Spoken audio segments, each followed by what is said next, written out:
Hello guys, how are you? I'm Hardeep Singh. Welcome back to your own YouTube channel. IELTS updates and recent exams. For more updates related to recent IELTS exam writing test topics, listening, reading, practice test, and speaking, you got guesswork. Please, guys, participate in everyday listening and reading practice test to achieve your desired band score in your actual IELTS exam. Please hit the like and subscribe button. Press the bell icon for the upcoming notifications. Don't forget like, subscribe and share my YouTube channel and my Facebook page, IELTS updates and recent exams. Now turn to part 1. You will hear a conversation between a travel agent and a woman who wants to go to Australia with her husband on holiday. First, you have some time to look at questions 1 to 3.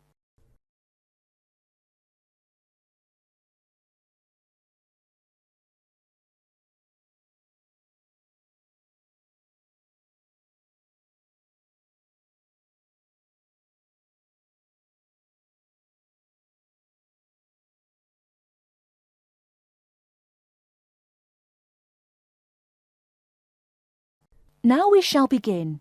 You should answer the questions as you listen, because you will not hear the recording a second time. Listen carefully and answer questions 1 to 3. Good morning. I've been looking at your holidays to Australia in your brochure. I'm thinking of going during the second half of next month. Good morning. As you can see from our brochure, we offer a wide variety of packages to various destinations in Australia. Is there anything in particular that interests you? Yes, my husband and I are very interested in the holidays in the outback. These holidays are becoming increasingly popular. Would you like to arrange flights and accommodation with us, or just accommodation? Can you arrange flights from Sydney? Certainly. OK, flights and accommodation then. Right, you said that you wanted to travel next month. Which date would you prefer? I should point out that there are no daily flights available, so if you have a flexible itinerary, that's better. Well, we arrive in Sydney on the 15th of April, and we were thinking of travelling to the outback on the 18th of August. April. OK, there's only one flight from Sydney to Alice Springs on the 18th, so I'll book you on that. It leaves at 10 in the morning, which is quite convenient. Shall I book 2 seats for you? Yes, please. As for your stay in the outback, you can see from the brochure that we offer 3 packages: budget, standard and luxury.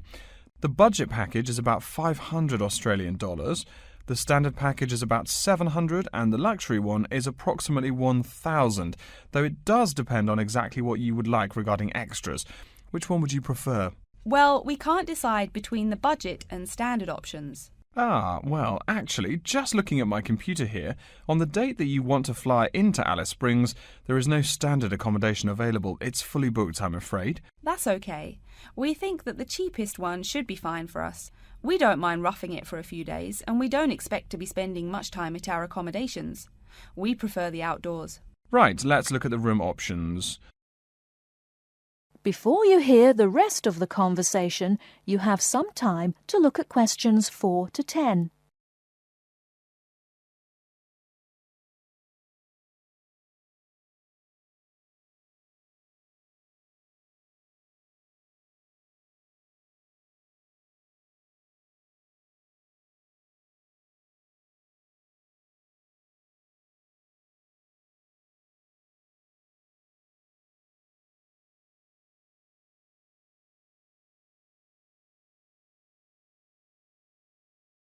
Now listen and answer questions 4 to 10. First of all, would you prefer a non-smoking room? Yes, neither of us smokes. OK. Oh, before I forget, could you book everything in my husband's name, please? Yes, of course. Are you paying by credit card? Yes. In that case, I'll need your husband's name exactly as it appears on the card. Of course, it's John A. Smythe. That's Smythe with a Y. John, middle initial A, surname Smythe, S-M-Y-T-H. Is that correct? Correct. Thank you. I'll just check the price. The room will cost $100 a night plus $10 tax, so $110 per night in total. Is that okay? Yes, that's fine. Book us for 3 nights, please. Most of the guests like to participate in some special activities and trips while they are staying in the outback. Is there anything that interests you and your husband? Yes, there are several things we'd like to see and do. We'd definitely like to visit the cultural centre. Yes, that's very popular. It's within walking distance of the accommodation and it's free. It's also a great place to pick up souvenirs of your trip. We were thinking about visiting one of the nearby farms. There are 2 farms nearby, a sheep farm and a kangaroo farm. There is also an opportunity to ride camels in the desert. Have you ridden a camel before? No, but it sounds like fun. Could you give me some more details about the kangaroo farm and the camel ride? Certainly.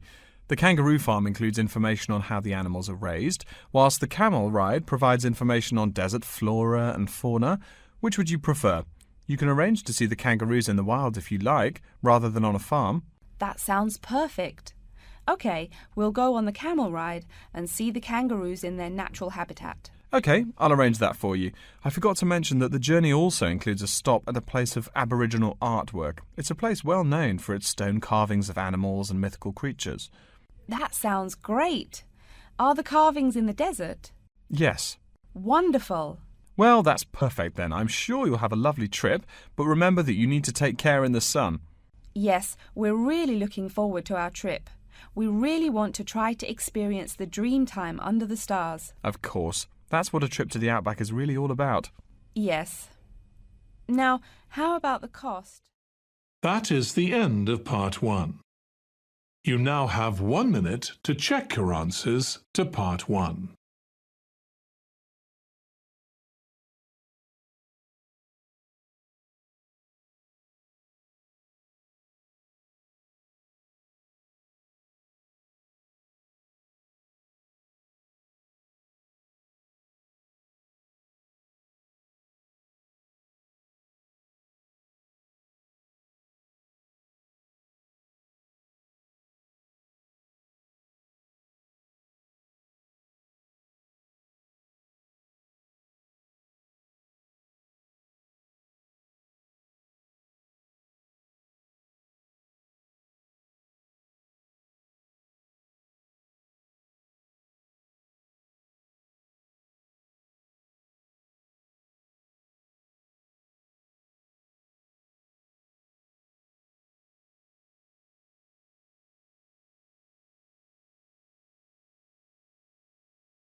Part 2.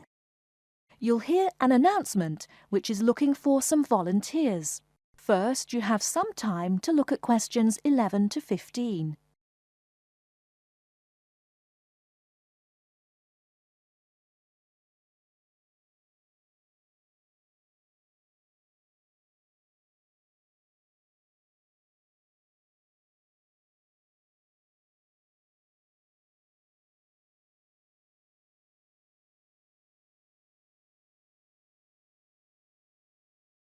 Now, listen carefully and answer questions 11 to 15. Continuing our broadcast of public service announcements, Worldwide Helpers announces upcoming vacancies for a number of volunteer worker positions. All applicants must meet the following requirements. First of all, applicants must be over 18 years of age. The company apologises, but there can be no exceptions to this rule. Second, persons interested in these positions may not have police records. Minor traffic offences like a parking ticket are, of course, no problem. But, and I quote, past and present drug users and sex offenders need not apply. The employer will, of course, check with the police to verify your clean record. In addition, applicants must supply references from past or present employers or teachers along with their recent CV. These references must testify as to the applicant's work habits and/or character. Remember, these are references from employers or teachers. A note from your dear old mum won't do. Worldwide Helpers assures me that they will contact these references to confirm they are genuine. Although all positions are volunteer, the employer will reimburse some of your expenses. For example, they will pay for transportation to and from the job site. Aside from that, the cost of phone calls is covered. Before you hear the rest of the talk, you have some time to look at questions 16 to 20.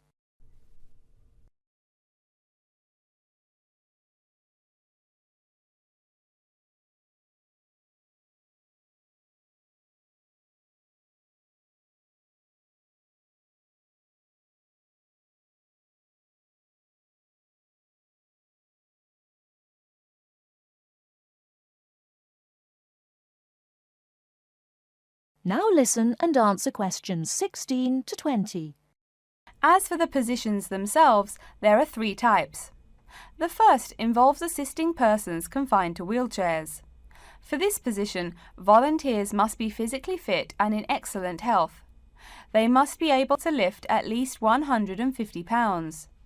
They should also have a current first aid certificate from the Red Cross. But the most important requirement is that the volunteer must have his own car.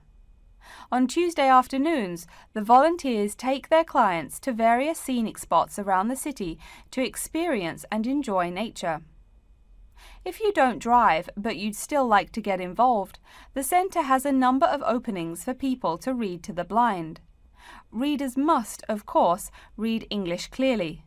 Persons with no foreign accent are preferred.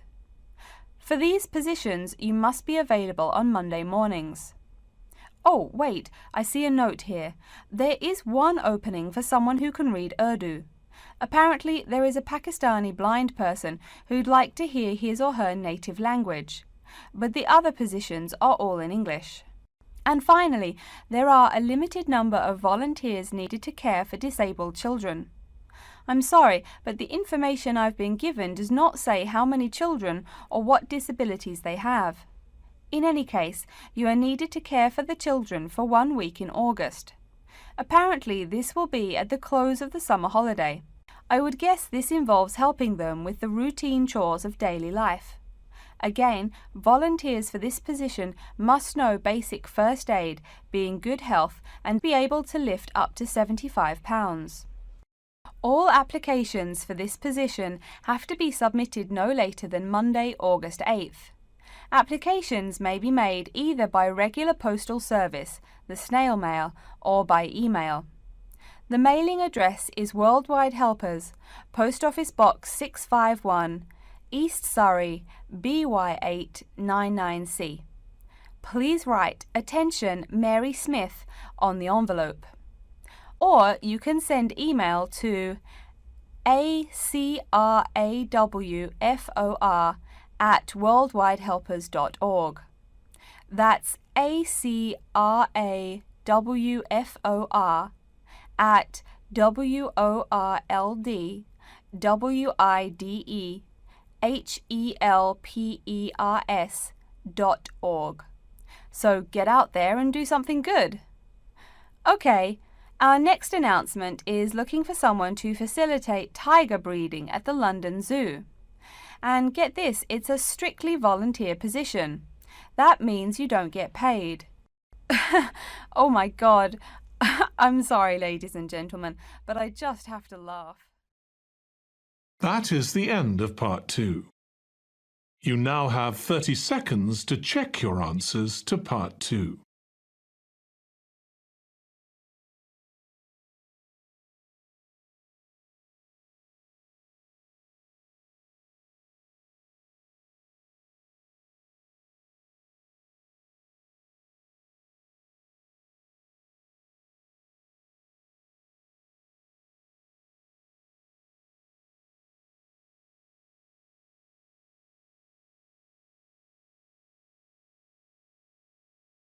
Part 3. You will hear a student called Pete talking to his classmate Dave about the presentation that he will give on environmental science. First, you have some time to look at questions 21 to 25.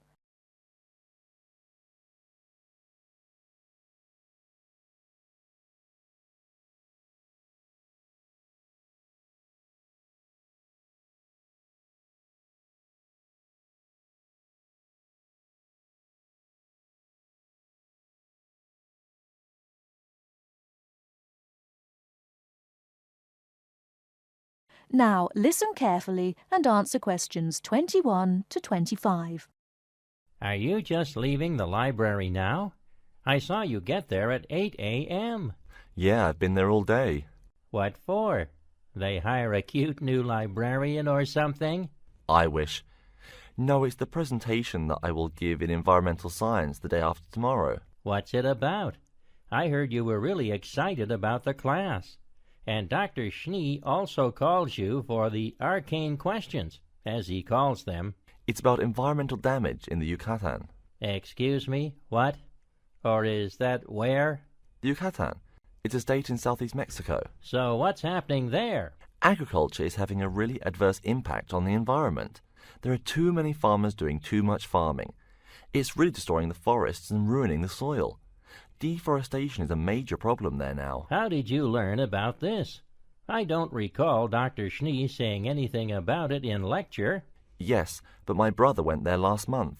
You know, to look at the old cities like the Maya Indians built.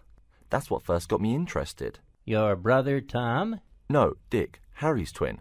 Anyway, he told me how few trees there were now and how much empty ground that grows almost nothing. He said the place looked more like the desert than jungle in some parts. It brought environmental damage, so I started looking for materials in the library. Here, look at this magazine. What's in it? It's an old issue of National Geographic. It includes interviews with tourists who have been there in the past few years. It's pretty bad. See the photos? I see the photos, but one or two photos don't prove anything. Then read what the article says. Right there. The first thing it points out is how soil samples show it's hard for anything to grow there. It says how an area of 21,000 square kilometers has lost most of its forest in the past 10 years. See, there are graphs. As the number of farmers increases, the acres of forest have decreased. It's an inverse relation. Before you hear the rest of the talk, you have some time to look at questions 26 to 30.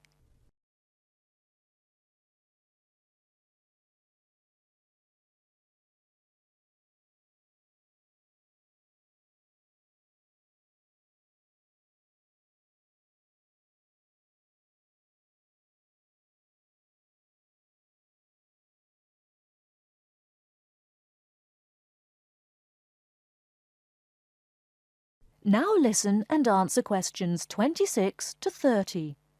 So, how big is that state? I'm sorry, but I've never really learned the metric system. It's bigger than the state of Massachusetts. That's shocking. Anything else? There's lots of else. Scientists say there's a growing area of about 10.5 square kilometers where nothing can grow at all. It's like the beginning of a desert. Oh, yes, what Dr. Schnee called desertification. But why can't anything grow there? I've never really studied soil chemistry. I'm just starting to look into that subject, but my sister Marie is a geologist, and she says the problem is that the soil has too much saline, with no plants helping to adjust the chemistry. Apparently, that's a common problem with soil types throughout the areas with rainforest. Once you lose the plant cover, it's difficult to bring it back. Reforestation is almost impossible, even if the land is not being used for other purposes. Wait a minute. What is saline? Saline is salt dissolved in water. Scientists who have gone there have taken measurements. They do this by gathering a sample of the soil and running a simple test that shows the ionization of the solution. The geology department in our own university has reviewed the soil at the site too. They're right. It looks pretty bad. The level of salinity is going up, but the plants that would solve that problem can't be planted in soil like that. There is a narrow spectrum of salinity in which the plants will grow. And once you pass the threshold, there is no way to put the problem right? Exactly. It's possible that no one can do anything to stop the trend now. And all because of human greed. Wait a second. How do you know these scientists can be trusted? What kind of reputation do they have? Are they reliable? Oh, they're definitely reliable. They include 4 members of the faculty from the geology department right here at MIT. Here, study these photographs and check the damage yourself. That's what Dr. Horst, who wrote the book here, did. He's newly appointed, but Dr. Schneer said that he's brilliant. So, where are you going now? I'm headed over to the geography department to borrow a map for my presentation. You know, this whole problem could have been avoided. The farmers there in the Yucatan... Pete? What? Go take a break. Leave some studying for the rest of us. That is the end of part 3. You now have 30 seconds to check your answers to part 3.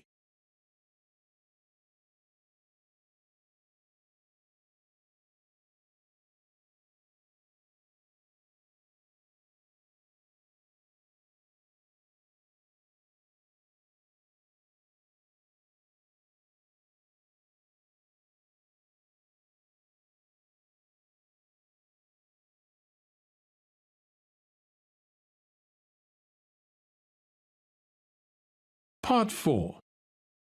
You will hear a lecture's introduction to Insect Biology 101. First, you have some time to look at questions 31 to 40.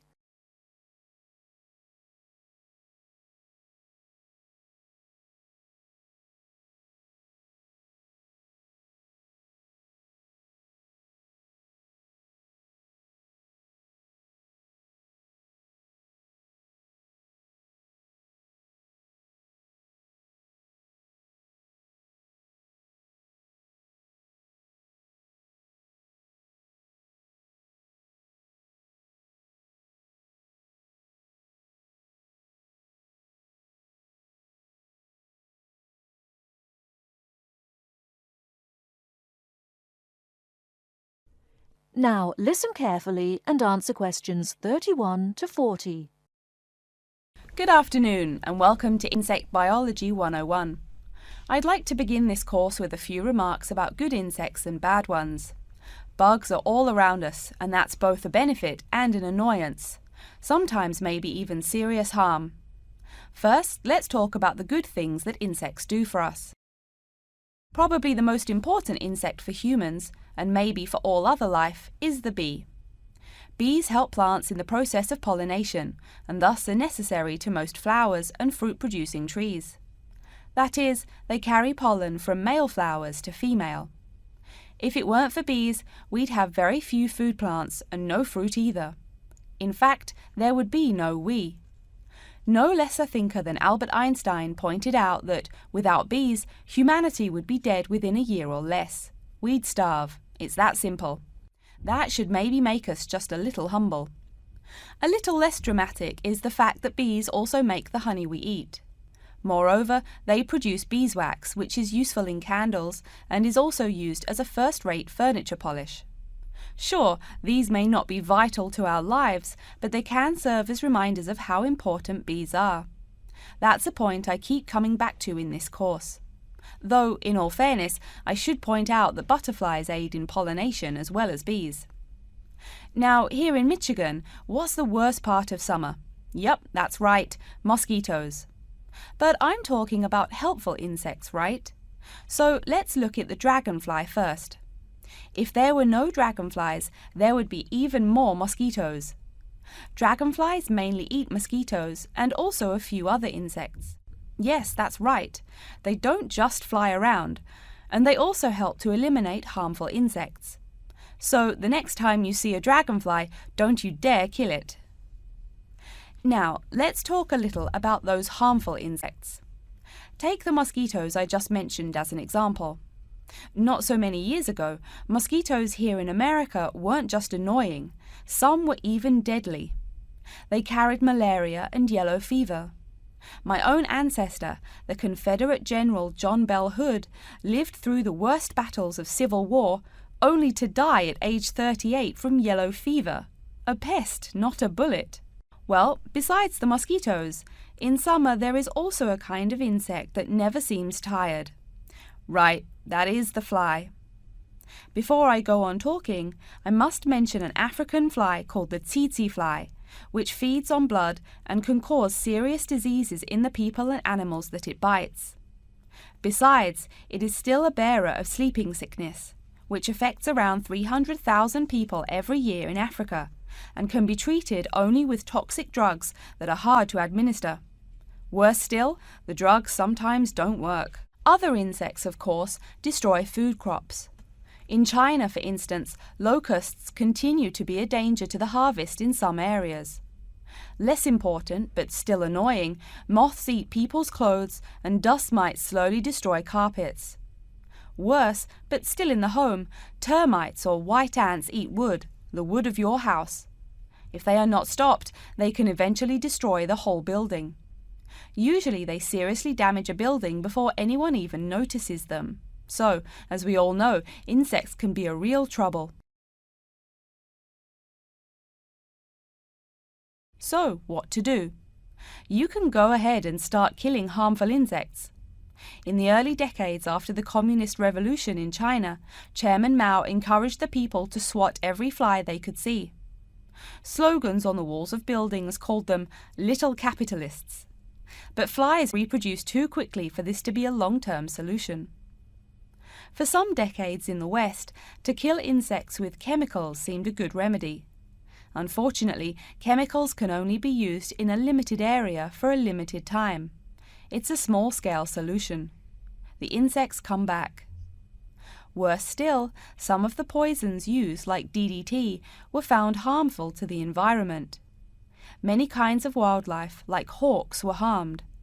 And people in chemical-using rural areas have one of the highest rates of liver cancer in the world. It's no secret that chemicals remain harmful to humans. Like all species, insects adapt to their changing environments at an amazing rate. When a new chemical is introduced to their habitat, the insects that survive are generally the ones with some way of resisting the harmful effects.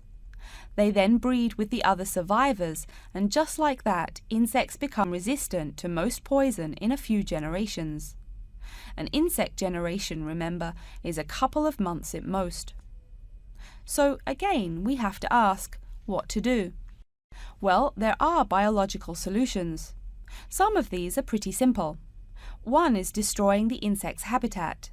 You take away their home or food. Cleaning your kitchen is the best way to prevent roaches. No garbage, no food. Getting rid of marshes and swamps eliminates mosquitoes. Other solutions might include bringing in dragonflies or bats in areas where mosquitoes are many. This is a cheaper alternative to chemicals.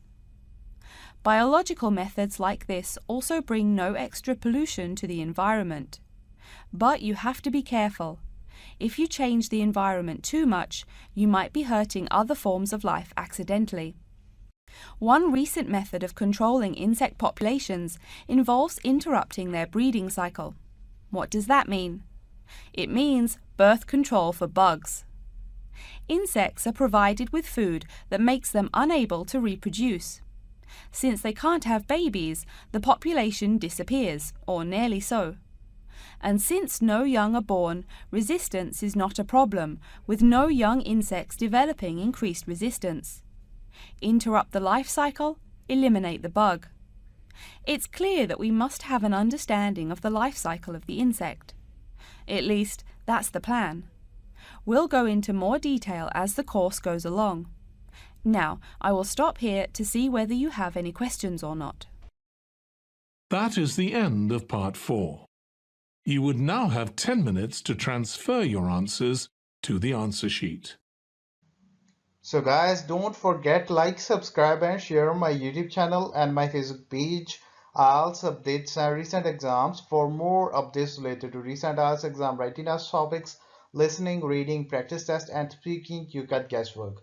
Please guys, participate in everyday new IELTS listening and reading practice tests to achieve your desired band score in your actual IELTS exam. For more IELTS material, visit my official website www.ieltsupdatesandrecentexams.com. The link is given below in the description. If you need PDF files of latest IELTS material, then please join my Telegram channel. So guys, please write your score below the comment section. Again, thanks for listening. God bless you all guys. Stay tuned, stay safe.